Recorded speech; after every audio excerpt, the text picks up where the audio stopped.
definitely tell you, mothers have an innate and an intuition about their children even before they're born on another level.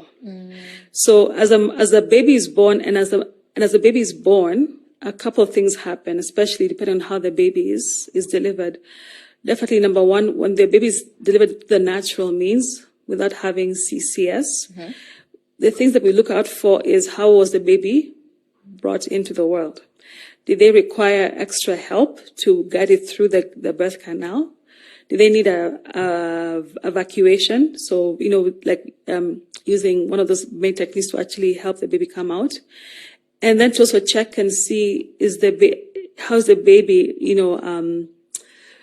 how's the spine alignment with the baby, Do they have a blockage in the brachial plexus, which then leads to Erb's palsy? So when you have a dropped arm or it's not really moving well, or even is the baby's head turned one way, that's torticollis, right? So even just having that initial check a few days after they're born can help, number one, help the mom kind of more or less settle down a lot easier.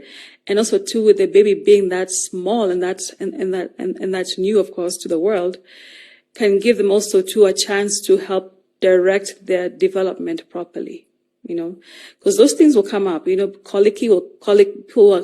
who are colicky, that's a thing. Children who actually either they start teething and they start getting ear infections, those are things that happen.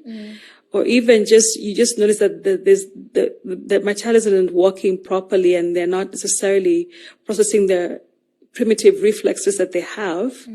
Those are things that both chiropractic and physiotherapy can really help the baby integrate those things as they develop their gross motor movements, and they also help develop the different milestone cues that they need to be fulfilling, and help the baby even not only just survive but thrive. Because some children may not necessarily even be able to crawl before they walk, and you have to crawl first before you walk, right? Hopefully after you walk, you run. Yeah. After you run, you fly. Right? we get there. I'm just kidding. No, but it's a process of that gross motor development skills that the baby has to more or less fulfill, and the mom can tell there's something wrong with my child, and that's where we can come in and help. How we can help the baby and help with that process. Okay. We have many children who come here for physio and also for chiropractic as well, and the parents have seen tremendous outcomes, and that's because the baby's bodies have a high metabolism, so they can actually heal much more fast and process things much more quickly.